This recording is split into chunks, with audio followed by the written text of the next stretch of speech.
경제학에서 재해경제라는 말을 씁니다. 자연재해든 천재재해든 어떤 지역에 재해가 일어나면 그 재해 때문에 많은 손해를 보고 손실을 보게 됩니다. 태풍이나 또는 지진이나 홍수 이런 것들이 일어나면 재해 지역의 경제가 참 어려워집니다. 1차적으로 집을 잃어버리고 또 농토를 잃어버리고 때로는 생명을 잃어버리게 됩니다. 그 다음에 2차적으로 간접적인 피해를 입게 되는데 갑자기 직장을 잃어버리니까 수입이 줄어들고 장사가 안 되니까 경제활동이 줄어들고 그리고 여가활동도 제대로 못하고 또 여러 가지 어려움을 겪게 됩니다. 사고 싶은 것 사지 못하고 먹고 싶은 것 먹지 못하는 간접적인 경제적인 피해를 입습니다.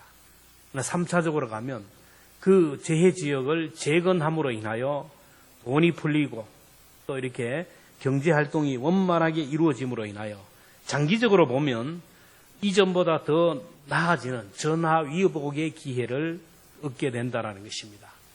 2019년 초부터 발생한 코로나 전염병이 전 세계를 강타하여서 사회의 기본적인 체계인 가정과 교육과 의료와 정치 모든 것들을 통째로 흔들어 버려 놓았습니다. 코로나로 인하여 경제적으로 엄청난 손실을 입었고 많은 사람들이 생명을 잃어버렸습니다. 사업터도 잃어버렸습니다. 사회적 거리두기로 인하여 많은 사람들이 우울증에 시달리고 또 무엇보다도 교회는 문을 닫고 재정적으로 어려움을 당하고 성도들은 교회를 떠나고 그래서 교회가 위축되고 또 교회의 신뢰도가 추락함으로 인하여 성교의 위기를 만났습니다. 여러 가지 교회의 영적인 프로그램이 중단되고 제한됨으로 인하여 성도들의 신앙이 점점 더 떨어지고 있습니다. 이런 상황 속에서 코로나 이후의 과제를 잘 풀면 전화위복의 기회를 얻을 수 있지만 그렇지 않으면 영적으로 더 추락하고 또 추락하게 된다는 거예요. 인간의 위기는 하나님의 기회고 인간의 절망은 하나님의 시작이 된다는 것입니다. 이스라엘 백성들이 하나님이 주신 복을 망각하고 말씀을 차버리고 하나님을 떠나고 우상을 섬기며 살 때 하나님께서 이방 막대기를 통하여 그들을 징계하셨습니다. 아수르라는 나라, 바벨론이라는 나라를 통하여 이스라엘 민족을 침략해서 나라를 빼앗기고 성전은 파괴되고 수많은 사람들이 바벨론의 포로로 잡혀가서 노예 생활을 합니다. 이방 땅에 노예로 팔려가서 노예로 생활하면서 그들은 회개하기 시작합니다. 안식일날 성전에서 마음껏 예배하며 하나님을 경배하며 찬양했는데 안식일날 예배할 자유도 없어요. 노동을 해야 되고 고된 노동에 시달리고 그리고 예배 드릴 수 있는 성전도 예배 드릴 수 있는 자유도 예배를 인도해 줄 제사장도 허락하지 않았어요. 그래서 하루 종일 고된 노역에 시달리다 밤이 되면 누가 얘기하지 않아도 한 명, 두 명씩 바벨론 강가에 모여서 그들은 눈물을 흘리며 회개하며 기도했어요. 시편 137편 1절에 보면 우리가 바벨론의 여러 강변가에 거기에 앉아서 시온을 기억하며 울었도다. 밤마다 바벨론 강가에서 통곡하는 이스라엘 백성들의 눈물의 기도를 하나님께서 들으셨어요. 코로나 전염병으로 인하여 교회가 문을 닫고 예배의 자유를 잃어버렸습니다. 교회가 있지만 교회 가지 못하고 예배를 드릴 수 없는 그런 상황 가운데 빠졌어요. 성도들이 있지만 성도들을 만날 수 있는 자유가 없습니다. 그래서 저마다 비대면으로 가정에서 영상으로 예배를 드렸어요. 이스라엘 백성들이 바벨론 강가에서 눈물을 흘렸듯이 사랑하는 성도들이 교회를 지척에 두고 가지 못해서 가정에서 영상으로 예배를 드리며 하나님 앞에 통곡하며 기도한 한국교회 성도들의 기도를 하나님께서 들으셨어요. 이스라엘 백성들이 바벨론 포로에서 눈물을 흘리며 기도할 때 하나님이 그 기도를 들으시고 보레스 칙령을 내려서 70년 만에 바벨론 포로에서 자유하여 조국 예루살렘으로 돌아오게 하셨습니다. 바벨론 포로에서 돌아오는 1차 기한의 책임자로 스룹바벨을 세웠는데 스룹바벨을 중심으로 5만 명이 이상이 예루살렘으로 돌아왔는데 그들이 예루살렘에서 돌아와서 제일 먼저 한 것은 하나님의 성전을 재건하는 것입니다. 무너진 성전을 재건하고 하나님 앞에 예배할 성전을 재건하는 것이었습니다. 그런데 방해꾼들이 얼마나 조직적으로 얼마나 끈질기게 방해를 하는지 20년 동안 성전 재건이 중단되었어요. 방해꾼들은 바벨론 황제에게 편지를 씁니다. 이스라엘 백성들에게 성전 재건을 허락하면 이들은 성전을 재건하면 이 성전을 중심으로 이스라엘 백성들은 반 바벨론 세력으로 성장하니 그들의 구심점이 되는 성전 재건을 중지시키라고. 그리고 내부적으로도 사람들을 선동해서 이간질을 하면서 방해를 합니다. 왜 먹고 살기도 힘드는데 자기 집 짓기도 힘드는데 성전 재건에 돈을 많이 들. 무슨 돈이 그렇게 많으냐. 그리고 낮에 성전을 재건해 놓으면 밤이 몰래 들어와 가지고 재건한 성전을 다시 한번 허물어 버립니다. 그러니 성전 재건이 중단되고 또 중단되고 그렇게 20년이 흘러갑니다. 그러나 하나님께서는 그 옛날 바벨론 성전의 영광을 보았던 90세의 원로인 학개 선지자와 그리고 20대의 선지자 스가랴 선지자를 통하여 다시 한번 성전 재건을 독려했습니다. 그리고 느헤미야를 중심으로 3차 바벨론 포로 기한이 이루어졌는데 느헤미야도 무너진 성전을 재건했습니다. 하나님께서는 느헤미야를 통하여 코로나 이후의 문제를 어떻게 풀어야 되는지, 포스트 코로나 시대에 우리가 어떻게 살아야 될지를 말씀하고 있습니다. 오늘 이 과제를 잘 풀면 저와 여러분에게 소망이 되지만 이 과제를 풀지 못하면 우리의 미래는 소망이 없습니다. 포스트 코로나 시대에 먼저 성전 예배를 회복하라는 거예요. 신앙의 기본기입니다. 느헤미야가 그렇게 많은 방해와 핍박과 시련 중에 마침내 성전을 완공한 이유는 무엇입니까? 무너진 성전을 재건하고 성전 예배를 회복하기 위해서요. 바벨론 포로에서 돌아와서 완공한 성전이 바로 스룹바벨 성전인데 스룹바벨 성전이 완공되자 많은 사람들이 울었다고 했어요. 학개 3장 12절에 보면 제사장과 레위 사람들과 나이 많은 족장들은 첫 성전을 보았으므로 이제 이 성전의 기초가 놓임을 보고 대성통곡하였으나 여러 사람은 기쁨으로 크게 함성을 지르니. 여러분 스룹바벨 솔로몬 성전을 보았던 솔로몬 성전의 영광을 보았던 원로들 족장들은 지금 다시 70년 후에 돌아와서 기초를 올라온 스룹바벨 성전을 보면서 대성통곡을 했다라는 거예요. 그렇게 화려하고 그렇게 영광스러웠던 성전에 비하면 너무너무 초라하고 너무너무 보잘것없는 하나님의 성전을 보고 통곡을 냈어요. 그러나 솔로몬 성전을 보지 못했던 다음 세대들은 기쁨으로 크게 함성을 질렀어요. 생전 처음 본 하나님의 성전, 이게 하나님의 성전이구나 너무 기뻐서 소리쳤어요. 학개 3장 13절에 백성이 크게 외치는 소리가 멀리 들리므로 즐거이 부르는 소리와 통곡하는 소리를 백성들이 분간하지 못하였다. 그 많은 백성들이 두 종류거든요. 그 옛날 솔로몬 성전의 영광을 보았던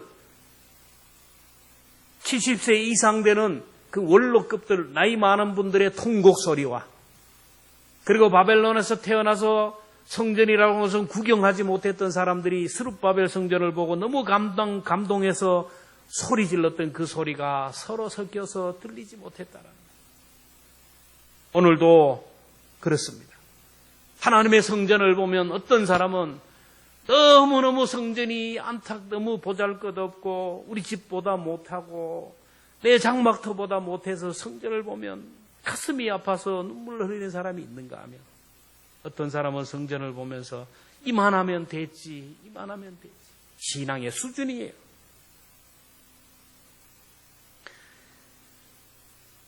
바벨론에서 태어난 이 사람들은 스룹바벨 성전을 보면서 그 옛날 우리 아버지가 얘기했던 성전, 할아버지가 얘기했던 성전이 이런 것이구나. 이것이 하나님 앞에 제사드리는 하나님의 성전이구나. 이곳에서 하나님이 우리를 만나주시는구나. 기뻐 소리쳤어요. 성전이 얼마나 중요한 것인지를 나타내는 말입니다. 바벨론에서 태어난 세대들은 성전이 무엇인지도 몰라요. 제사가 무엇인지도 모릅니다. 예배가 무엇인지 몰라요. 그래서 조상들로부터 막연하게 들었던 그 세대들이에요. 이런 세대들에게 하나님의 성전을 재건하고 예배하는 것이야말로 너무너무 중요하다는 것을 느헤미야는 알았어요. 성전을 재건하는데 온 힘을 쏟아부었어요. 느헤미야는 성전 자체의 목적을 둔 것이 아니라 이 성전을 통하여 수많은 사람들이 하나님을 만나고 이 성전을 통하여 하나님의 복을 받고 삶이 회복되어서 이 성전을 통하여 하나님의 영광을 드러내는 것, 그것이 목적이었어요. 여러분, 우리 교회가 이렇게 화려하게 이렇게 잘 다듬고 리모델링을 하고 자꾸 교회를 갖고 오는 이유는 누구에게 과시하기 위함이 아니에요.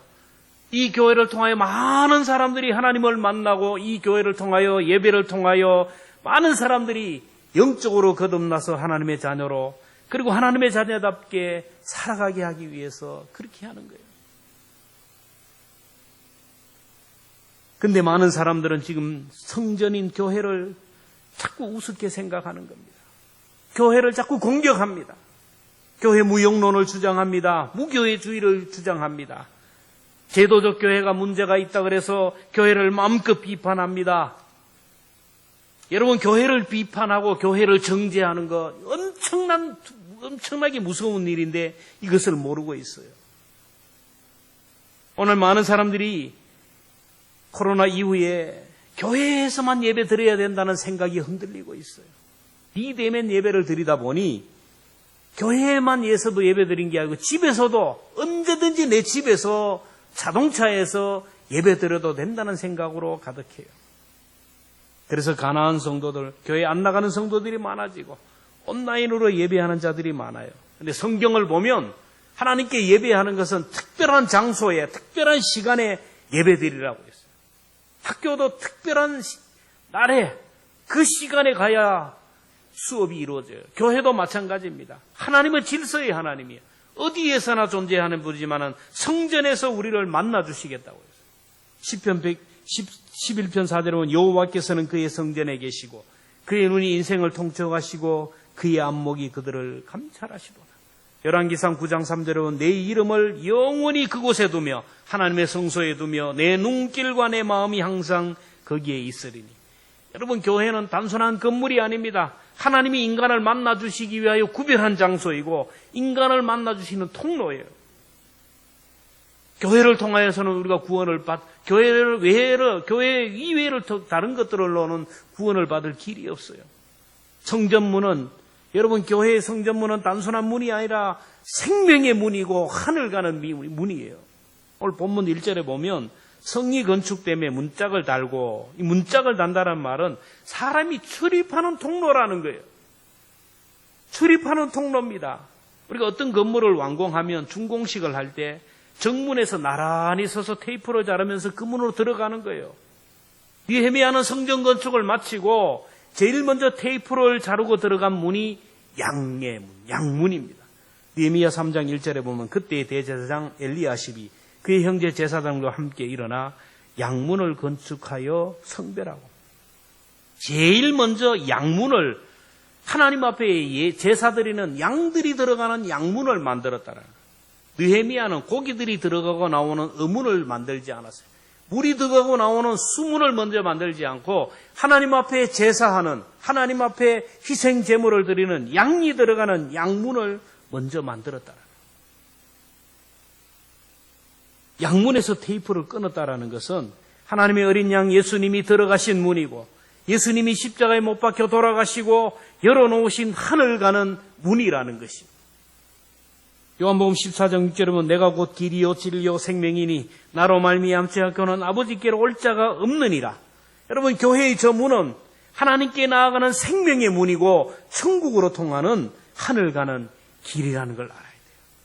교회 들어올 때마다 아무 생각 없이 들어오지 말고, 내가 지금 교회 문을 들어올 때 나는 아버지 집에 들어가는 것이고 나는 천국 문에 들어가는 것이고 나는 하늘나라의 문을 들어가는 것이라는 생각으로 교회에 출입할 수 있기를 주의 이름으로 축원합니다. 어떻게 하든지 간에 교회 문을 자꾸 들어와야 돼요. 들어오는 자가 복을 받는 거예요. 오늘날 성도들이 교회에서 멀어지고 있고요. 다음 세대들이 젊은이들이 교회를 떠나고 있어요. 느헤미야가 성전을 건축하고 나서 형편이 그래요. 바벨론에서 돌아와서 성전이 재건되었지만 성전에서 제사하고 성전에서 예배할 사람들이 턱없이 부족했어요. 오늘 7장 4절에 보면 그 성읍은 광대하고 그 주민은 적으며, 성전에서 예배할 사람들이 너무너무 부족해서 느헤미야는 예배할 수 있는 백성들을 불러 모았습니다. 느헤미야 11장에 보면 사람들을 예루살렘 성으로 이주시키는 모습을 봅니다. 느헤미야 7장에서 한 장만 넘어가면 8장에 넘어가면 큰 성전에 사람들이 가득 찼다는 것을 알 수가 있어요. 그래서 히브리서 10장 15절에 보면 모이기를 피하는 어떤 사람들의 습관과 하지 말고 오직 그날이 권하여 그날이 가까이 오물 볼수록 더욱 그리하라. 서로 권하여 이 성전 안에 자꾸 들어오도록 해야 돼요. 그래서 코로나 이후에 우리가 제일 먼저 회복해야 될 것은 현장 예배입니다. 여러분의 삶을 한번 돌아보세요. 얼마나 현장 예배를 소중하게 생각하고 현장 예배를 잘 드리고 있습니까? 이 현장 예배, 이게 무너지면 내 삶이 다 무너져요. 어떻게 하든지 간에 여러분 현장 예배를 목숨 걸고 지킬 수 있기를 주의 이름으로 축복합니다. 포스트 코로나 시대에 주님이 우리에게 말씀하는 사람을 세우라는 거예요. 느헤미야는 성전을 짓고 나서 성전에서 일할 수 있는 일꾼들을 세웠어요. 어떤 일꾼을 세웠습니까? 1절에 보면 성이 건축됨에 문짝을 달고 문지기와 노래하는 자들과 레위 사람들을 세운 후에 먼저 문지기를 세웠어요. 왜 문지기를 세웠을까요? 여러분 성마다 문지기는 대충 의리한 사람 안 세워요. 든든한 사람, 건강한 사람, 그 어떤 사람도 막아낼 수 있는 사람을 세웠어요. 예루살렘 성벽에 문지기가 허술하니까 느헤미야가 하나님의 성전을 재건하고 나오면 밤에 몰래 이것들이 들어와가지고 성전을 다시 무너뜨리는 거예요. 파수꾼을 나무리 세워도 지도새도 모르게 들어와서 낮에 애쓰고 수고하여 세워놓은 그 성벽을 다시 무너뜨렸어요. 그래도 느헤미야는 그 누구도 출입할 수 없도록 들어오지 못하도록 든든한 문지기를 세웠다라는 거예요. 오늘도 성전 안에 가만히 들어와서 영혼을 빼앗는 악한 무리들이 있어요. 오늘 2단 경계주일인데 양해탈을 쓰고 교회 안에 들어와서 성도들에게 상처를 주고 성도들에게 시험에 들고 교회를 혼란스럽게 하는 악한 무리들이 있어요. 여러분, 이들이 교회 안에 들어오지 못하도록 오늘 우리가 문지기가 되어야 돼요. 성전 문지기가 누구입니까? 기도로 교회를 세워가는 기도의 파수꾼들이에요. 새벽에 기도하는 분들, 기도의 문지기들이에요. 중보 기도자들 모두가 기도의 파수꾼들이에요. 오늘 우리 교회는 새벽 기도의 성도들이 가득해야 되고 중보 기도자들로 가득해야 되고 교회를 위하여 가정을 위하여 기도로 파수하는 그런 사람들을 세워가야 돼요. 그 다음에 느헤미야는 노래하는 자들과 레위인들을 세웠다. 하나님의 성전에서 예배를 돕는 사역자들을 세웠다라는 거예요. 성경을 보면 언제나 레위인이 부족했어요. 12지파에 비하면 레위인은 8분의 1에 해당해요. 왜 그럴까요? 미드라시 자료에 의하면 다른 지파들은 애굽에서 대충 살았어요. 타협하고 그렇게 살았어요. 근데 레위인은 그렇지가 않아요. 바로의 정권에 대항하며 살고 하나님의 말씀대로 살다 보니까 핍박을 당하고 순교한 사람들이 너무 많다. 그래서 레위인이 부족한 거예요. 레위인은 제사장을 도와서 성전에서 일하는 사람들인데 바벨론 포로에서 돌아오면 너무너무 고생할 걸 생각하니까 돌아오지가 않아요. 그리고 레위인의 후손들은 예루살렘에 살지 않고 전국으로 흩어졌어요. 하나님의 성전을 섬기는 자들이라고 누구 알아주는 사람 없고 도리어 손가락질하려고 핍박을 하니까 흩어졌어요. 그래서 느헤미야는 그들을 다시 불러 모았습니다. 너희들이 거할 땅이 어디냐고, 너희들이 서야 할 자리가 어디냐고, 너희들의 사명이 어디냐고, 이곳이 바로 너희들에게 주신 하나님이 허락하신 땅이라고. 그들을 불러 모아서 그들을 세웠어요. 오늘도 교회에서 헌신하는 성도들이 부족한데 여러분 느헤미야처럼 일꾼을 세우는 우리 교회가 되어야 돼요. 2절에 보면 내 아우 하나니와 영문에 관한 하나냐가 함께 예루살렘을 다스리게 하였는데 하나냐는 충성스러운 사람이요 하나님을 경외함이 무리 중에 뛰어난 자라. 느헤미야는 아우 하나니와 영문에 관한 하나냐를 세웠다. 둘 다 하씨예요. 하씨. 근데 이들이 모두가 충성스러운 자들이에요. 우리 교회도 여러분 예배를 돕고 헌신할 수 있는 일꾼들을 많이 세워야 돼요. 찬양대에 헌신하는 자들로 가득 채워야 돼요. 예배하는 자리로 예배하는 영적인 레위인이 불같이 일어나야 돼요. 예수님은 3년 동안 남긴 것은 예수님의 12제자예요. 근데 12명의 제자를 통하여 복음이 땅끝까지 증거가 되었어요. 일꾼은 여러분 어디 하늘에서 떨어지는 게 아닙니다. 우리가 얘기하면 아우 저 교회 목사님, 아유 저런 장로님 우리 교회에 있었으면, 아우 저런 권사님 있었으면. 그런데 그 사람들은 그 교회에서 그 성도들이 세운 사람들이에요. 저도 여러분들이 세워주면 잘 나갈 수가 있어요. 저도 여러분들을 세우기 위하여 애를 써요. 마음에 들지 않는다고 해서 비판하는 것보다 칭찬하고 격려하고 해주면 그 사람이 세워지는 거예요. 세상은 사람을 밟고 올라가고 사람 위에 군림하려고 하지만 교회는 다른 사람에게 디딤돌이 되어야 되고 다른 사람을 세워주는 사람이 돼요. 세워줄 때 나도 세워줄 수 있는 거예요. 원하기는 저와 여러분들 가정에서 서로 세워줄 수 있기를 바라고, 교회에서도 서로 세워주기를 바라고, 다른 사람이 더 한 단계 올라갈 수 있도록 디딤돌이 되어주는 사람이 되기를 축복합니다. 다른 사람이 걸려 넘어가지도록 자꾸 안달이 걸고 호미거리하고 자꾸 걸림돌을 놓는 사람은 그 인생은 발전할 수가 없어요. 세워줌으로 나도 설 수가 있다. 코로나 이후에 우리 교회가 정말 사람을 세워주는, 가정을 세우고 가족을 세워주는 그런 교회가 되기를 바랍니다. 마지막으로 포스트 코로나 시대에 마음의 성전을 회복하라는 거예요. 신앙생활의 최종 목표가 어디냐면은 내 마음에 하나님의 성전을 이루고 내 마음에 계신 주님을 주인으로 모시고 사는 거예요. 느헤미야가 하나님의 성전에서 하나님을 만나고 예배의 삶을 살았지만 그는 하나님의 영에 깊이 감동을 받아서 하나님을 주인 삼은 삶을 살았어요. 5절에 보면 내 하나님이 내 마음에 감동하사, 너무 중요한 말이에요. 성령님이, 하나님의 영이 느헤미야를 감동시키고 느헤미야는 성령의 감동 속에 하나님의 음성을 들으면서 귀한 사명을 감당했다라는 거예요. 하나님의 영이 느헤미야를 감동했어요. 오늘도 하나님은 저와 여러분의 속에 좌정하시고 오늘 우리를 자꾸 우리에게 말씀하여 감동합니다. 고린도전서 3장 16절에 너희가 하나님의 성전인 것과 하나님의 성령이 너희 안에 거하시는 것을 알지 못하느냐.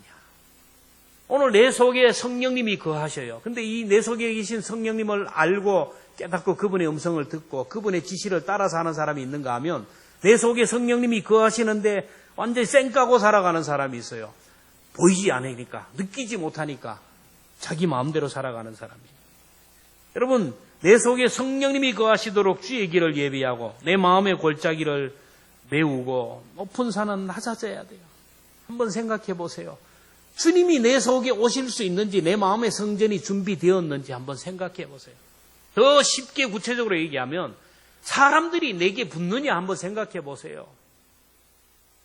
사람들이 여러분을 자꾸 찾고 있습니까? 내 주변에 나를 자꾸 찾아오고 내 둥지 안에 들어오고 나와 함께 얘기하고 싶고 나와 함께 밥 먹고 싶고 나와 함께 하고 싶은 사람들이 얼마나 있느냐라는 거예요. 저도 가끔씩 집사람이 저를 막 싫어할 때가 있어요. 보기 싫다할 때가 있어요. 저만 그러나요? 여러분도 그렇잖아요. 아유, 꼴 보기 싫네. 그래서 막 말도 안 하고 그러죠. 성령님이 우리 가운데 오시도록 마음의 준비를 준비하는 것, 그 거창하게 생각할 필요가 없어요. 자녀가, 가족이, 아내가, 남편이 나와 함께하고 내 삶과 동행하기를 원하는 그런 삶이 되지 못하면서 어떻게 성령님이 내게 함께 오기를 원하는 거예요? 성령님이 내게 오셔서 내 마음의 주인이 되시고 나와 함께하기를 원하는 마음이 있어야 돼요. 아직까지 누가 자꾸 미운 사람이 있어요. 꼴 보기 싫은 사람이 있어요. 아직까지 사람을 볼 때 막 내려 깔아다 보는 사람이 있어요. 내가 되지도 않으면서 교만한 마음 안 되는 거예요. 아직까지 내 마음에 깊은 골이 있어요. 아직까지 끊어버리지 못한 죄의 습관들, 악한 꼬리들이 있어요. 내 마음이 어두운 죄의 그 구렁텅이가 있어요. 그걸 메워야 돼요. 내 속에 성령이 거할 수 있도록 먼저 깨끗해야 돼요. 고린도전서 3장 17절은 누구든지 하나님의 성전을 더럽히면 하나님이 그 사람을 멸하시리라. 하나님의 성전은 거룩하니 너희도 거룩하라. 여러분 가만히 보세요.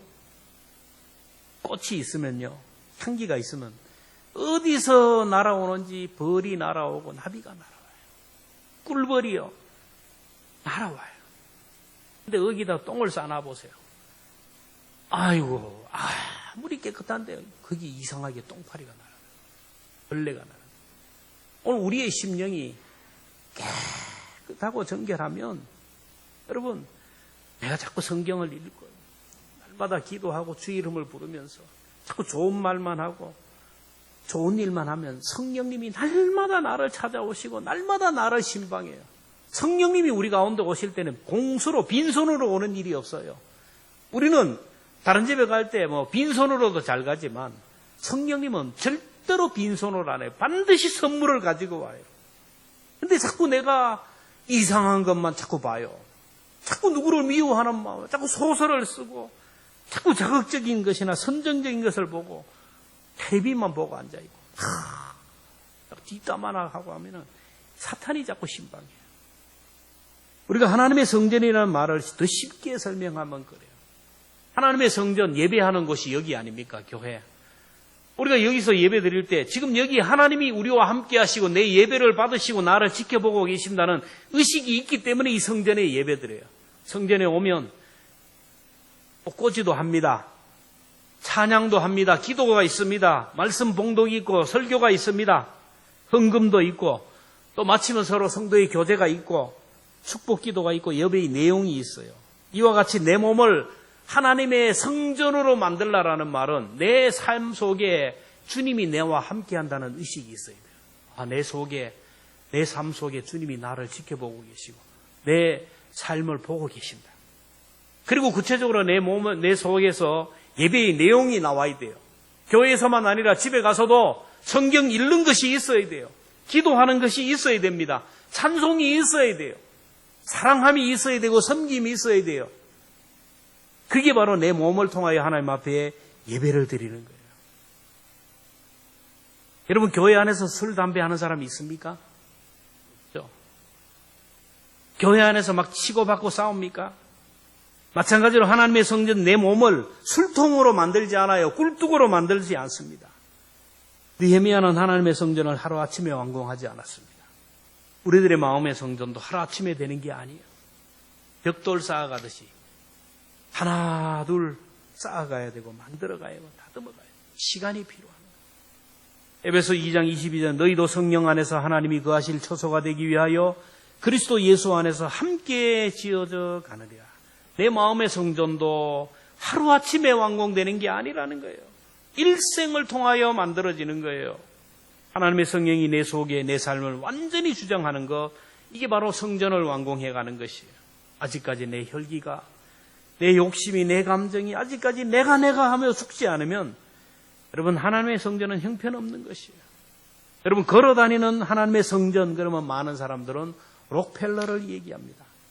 록펠러의 어머니가 세상을 떠날 때 어린 록펠러에게 그런 얘기를 합니다. 너는 이렇게 살아라. 10가지 지침을 써요. 어머니가 세상을 떠날 때 이제 너의 보호자도 없고 너를 책임질 사람이 없다. 이제부터는 하나님을 너의 아버지로 모시고 살아라. 그러면 하나님이 너를 책임져 주실 것이다. 10가지 유언을 썼어요. 코로나 시대에 많은 교회들이 기본기로 돌아가자 하면서 록펠러의 10가지 좌우명을 성도들에게 나누어 주면서 기본기를 회복하는 데 애를 써요. 저도 이렇게 만들어 놨는데 여러분 나가면서 하나씩 가져가시고 2개씩 가져가셔서 자녀들에게 주세요. 록펠러의 어머니가 록펠러에게 주었던 인생의 좌우명입니다. 첫째는 하나님을 친아버지로 섬겨라. 우리 아버지는 힘이 없어서 능력이 없어서 나를 책임지지 못하고 군에도 같이 못 가고 나보다 빨리 가실 수 있어요. 시편 27편 10절에 보면 내 부모는 나를 버렸으나 여호와는 나를 영접하시리라. 우리 부모는 나를 책임지지 못하지만 하나님 아버지는 나를 영원히 책임지세요. 여러분, 하나님을 친아버지로 모시기를 바랍니다. 둘째는 목사님을 하나님 다음으로 섬겨라. 이걸 보고 또 아유 꼴보기 싫어 또 목사, 그게 아니에요. 목사는 하나님과 우리 성도 사이를 중보하는 사람이에요. 하나님의 말씀을 대언하는 사람이기 때문에 목사와의 관계가 바로 돼야 돼. 이 관계가 깨어지면 영적으로 엄청난 손해를 봐요. 하나님의 말씀을 전하는 사람이기 때문에 목사님이 전하는 말씀을 하나님의 말씀으로 받으라는 거예요. 목회자가 잘 되고 목회자가 잘 되면 배가 살살 아픈 사람은 이미 지옥으로 들어가는 사람이에요. 셋째, 내 오른쪽 주머니는 11조 주머니가 되게 하라. 한쪽 주머니는 11조 주머니가 되게 하라. 11조가 많아지면 많아질수록 하나님께서 더 많은 것을 주신다라는 거예요. 넷째, 살아가면서 그 어떤 경우에도 원수 맺지 말라. 절대로 원수를 맺지 말라. 원수는 어디에서 만나요? 외나무 다리에서 만나요. 결정적일 때 만나게 돼요. 어떻게 하든지 간에 여러분 원수를 맺지 마라. 다섯째, 주일은 반드시 본교에서 드리라. 본교에서 예배를 드려야 돼요. 맞잖아요. 여러분 학교 가는데 우리 학교 그까지 가는데 멀리 타대 부속 그 학교까지 갈 필요 있나? 바로 서부초등학교 2학년 1반에 들어가면 되지. 그러면 인정해 줍니까? 내가 원하는 반에 들어가야 돼요. 여섯째, 하루 일을 시작하기 전에 하나님께 소상히 부탁. 아침에 일어나서 하나님, 오늘 하루 이런 일을 하는데 어떻게 하면 좋습니까? 하나님 앞에 소상히 내 할 일을 아뢰고. 일곱 번째, 하루를 끝낸 다음에 소상하게 하나님께 기도로 보고하라.